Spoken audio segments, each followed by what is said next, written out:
Okay, ladies and gentlemen, welcome to an introduction to projections. Whenever you see that the video has some silence behind it, I'm giving you time to pause the video and copy the information so you can have this in your notes if you choose to do so. So at this moment, please pause this video, copy this information, particularly this diagram here. All right, let me begin and then I'll highlight this more. The projection allows us to find the component of OP that is in the same direction as OQ. The projection is a mathematical tool that we use to disassemble vector OP into its components. Well, let's go back and analyze this diagram. Ladies and gentlemen, let's assume that the sun is directly above vector OP. So as the light hits vector OP, the light is going to cast a shadow of vector OP and overlay that on OQ. So this dark arrow that you have here represents the shadow that's cast or overlaid on vector OQ. So the projection tells us what part of OP or how much of vector OP is being projected onto OQ, or how much of its shadow is being cast or overlaid above OQ. That's represented as a vector, and that vector is in the same direction in this case as OQ. So this is what we're actually doing. Projections allow us to now go in reverse to decompose the vector into its components, into its horizontal and vertical components. Because once we find the horizontal component of OQ, using vector methods, it's very easy to find the vertical component of OP that's perpendicular to OQ. And I believe I said OQ. So let me say that again. The projection allows us to take vector OP and to decompose it into its components. In this case, the projection of OP on OQ allows us to find the horizontal component of vector OP. Then, using vector methods, we can find the vertical component of vector OP. So again, that's where projection comes from, as if a light is hitting vector OP. That light casts a shadow and overlays the shadow over OQ.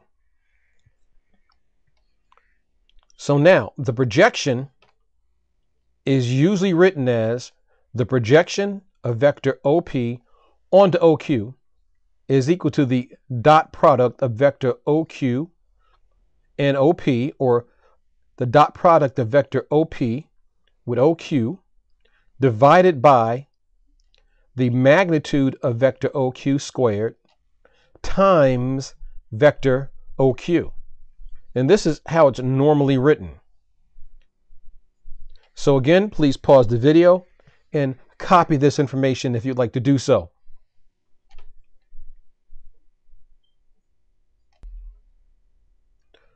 Okay, for this application, the projection formula or equation will now be written as follows, because it makes more sense. It's easier to understand in this form.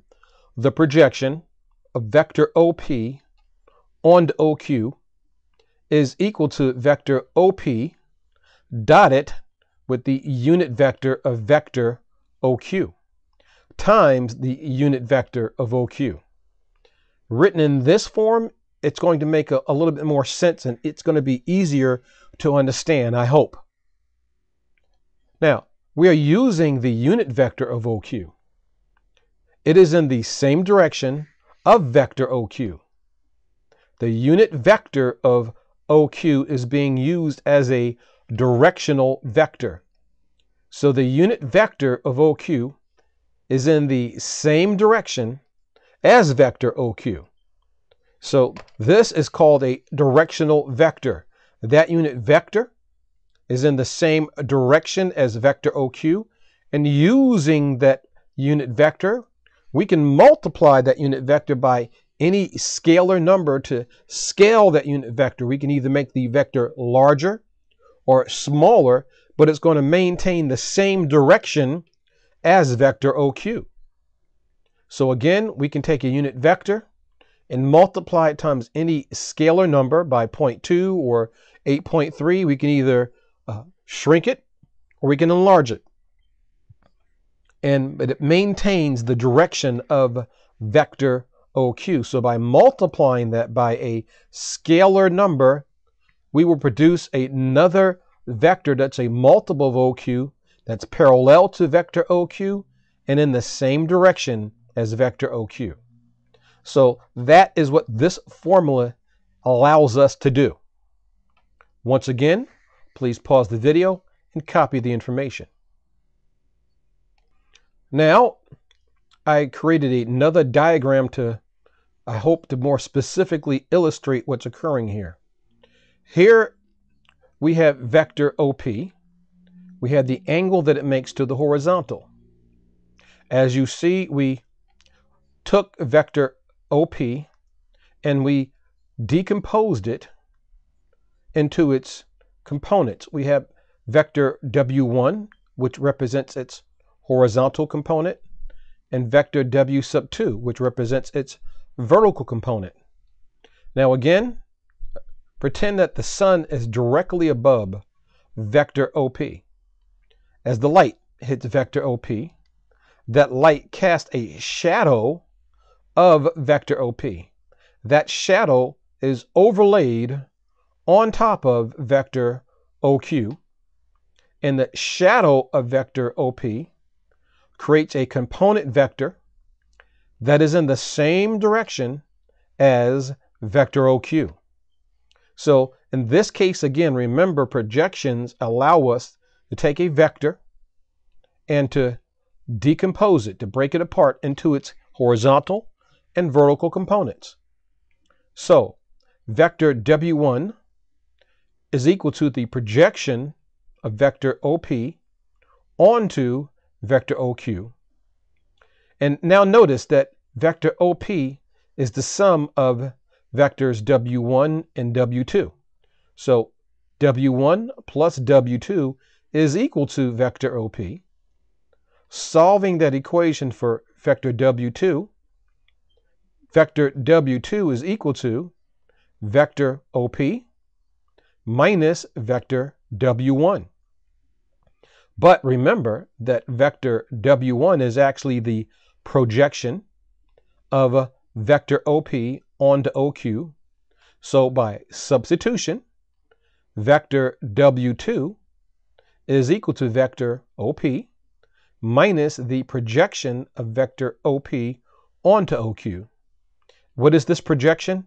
It's merely the horizontal component of vector OP, its shadow. As the light hits this vector, we have the shadow of vector OP, and that shadow vector is in the same direction as vector OQ.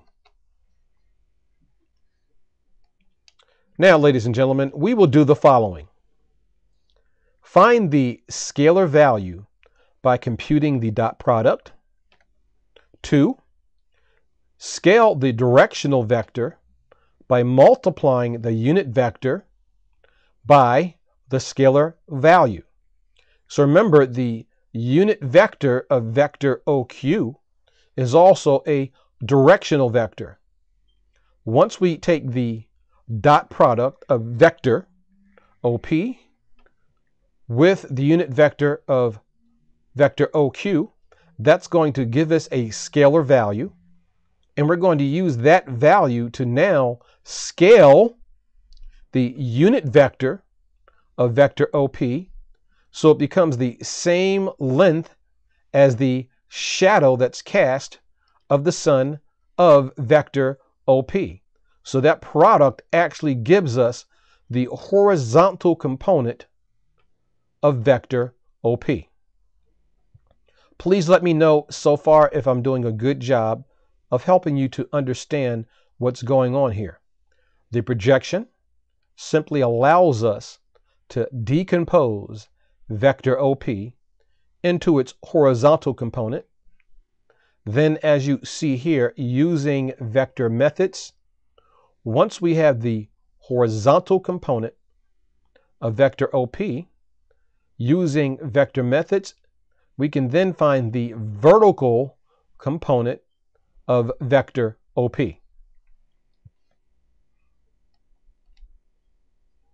So again, if you need to copy this information, please pause the video and copy. Now, this information is a repeat of what I had said previously, but I'm going to read it again because I want it to get reinforced into your understanding. So let's go ahead and read this. And again, please pause the video and copy this, but listen closely right now. Just listen to what I'm saying. When we calculate the projection of vector OP in the direction of OQ, we are actually finding a component of vector OP that is in the same direction of vector OQ. For this diagram, it allows us to find the horizontal component. But if OQ was at an angle, we can still treat that as a transformation of axes that still allows us to find the components of OP, one that's parallel to OQ and another one that's perpendicular to OQ. So again, please understand and remember that the projection is allowing us to decompose vector OP, or whatever name you're giving that, into a vector that's horizontal or parallel to the vector that you're trying to cast a shadow on. So that projection produces a shadow that is parallel to the vector that you're trying to cast a shadow on. So it casts a parallel vector of the vector that you're trying to cast a shadow on. Now, the unit vector of vector OQ, which is shown here, the unit vector of vector OQ defines the direction of vector OQ. So the unit vector of vector OQ maintains the direction. Now, the dot product of vector OP with the unit vector of OQ, this gives us the scalar value that will be used to scale the unit vector of vector OQ. Let me read that one more time. So the dot product of vector OP with the unit vector of vector OQ, this gives us the scalar value that will be used to scale the unit vector of vector OQ. And now remember, the unit vector of vector OQ is also called a directional vector because it maintains the same direction as vector OQ. So we can scale that unit vector. We can make it smaller or we can make it larger. We can enlarge it or reduce it, but it maintains the same direction as vector OQ. And it is a vector that is actually parallel to OQ. And we can also move it and overlay it on top of OQ.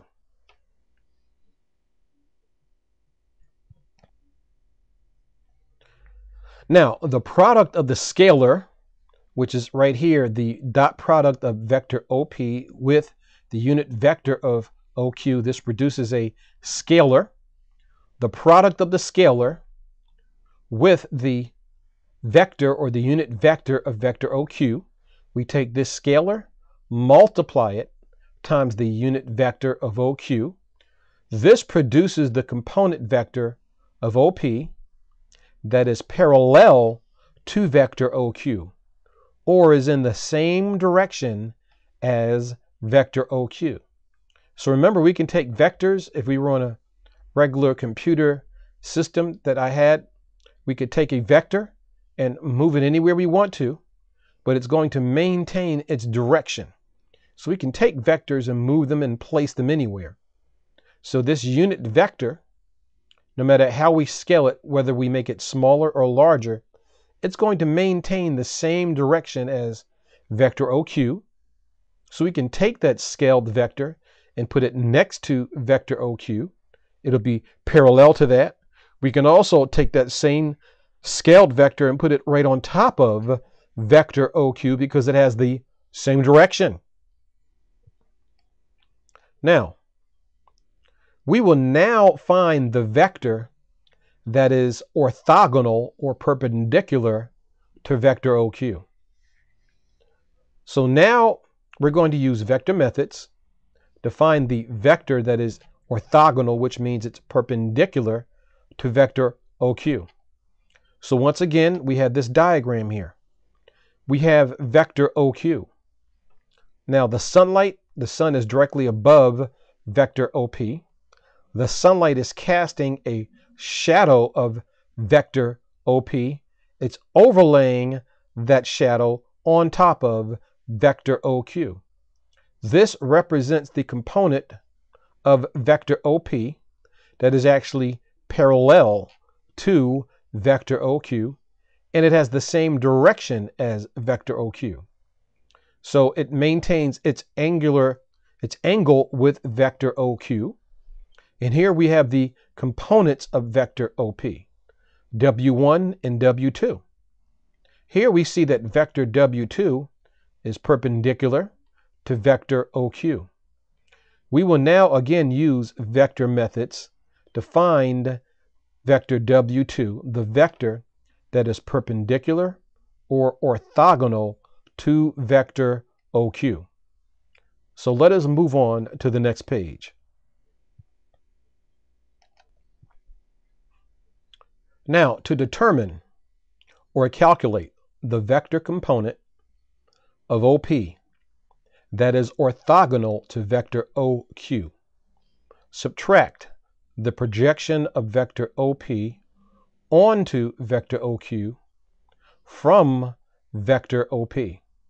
So remember previously I showed you the vector addition methods, and using basic algebra we were able to solve and get vector W2 by itself. So we have vector OP. We have the component of vector OP that is parallel to vector OQ. By subtracting that from OP, that gives us the vector represented here as vector W2 that is perpendicular to vector OQ. So vector W2 is orthogonal or perpendicular to vector OQ. And we just used vector methods in order to show how to get that. Now, we could also take the magnitudes of vector OP and break it up into its components using trigonometry. But in this case, we are using vector methods, the components, to show how to get the vector that is orthogonal to vector OQ. And orthogonal means perpendicular to vector OQ using vector methods. Now, if you copy the diagram as I asked you to do so earlier, you can look at the diagram as I explained this again and see the vector addition that occurred and how to get vector W2 by itself by using the subtraction property to get that component of OP that is parallel to OQ to the other side of the vector addition equation. Well, we can use the dot product to show that vector W2 is orthogonal or perpendicular to vector OQ. The dot product of vector W2 and vector OQ will be 0. So the dot product of vector W2 with vector OQ will be equal to 0. Ladies and gentlemen, if you would, please stop by my site and send me an email and a message and let me know if I did a good job of helping you to better understand what we're actually doing here with projections of what's going on. And I hope that I've made it a little easier to understand, because I've had several students that were frustrated And initially, the way that it was explained to me, I really didn't understand what was occurring because they made it so abstract and couldn't break it down into a practical use of what was going on. And that's something that I was determined to do, is to show what's actually occurring here. That we're just creating a component of vector OP that is actually parallel to vector OQ. And remember, we can take vectors and move them anywhere we want to. So that component of OP is going to be parallel to vector OQ. And we can take that vector and slide it next to vector OQ, or we can overlay it on top of vector OQ, so it will be on top of that same vector line. So once again, my name is Mr. Joshua Davis. I am the Math Healer. You can find me at mathhealer.com. Please let me know if this video instruction was clear and easy to understand. Thank you, and have a very fantastic and marvelous day. Thank you.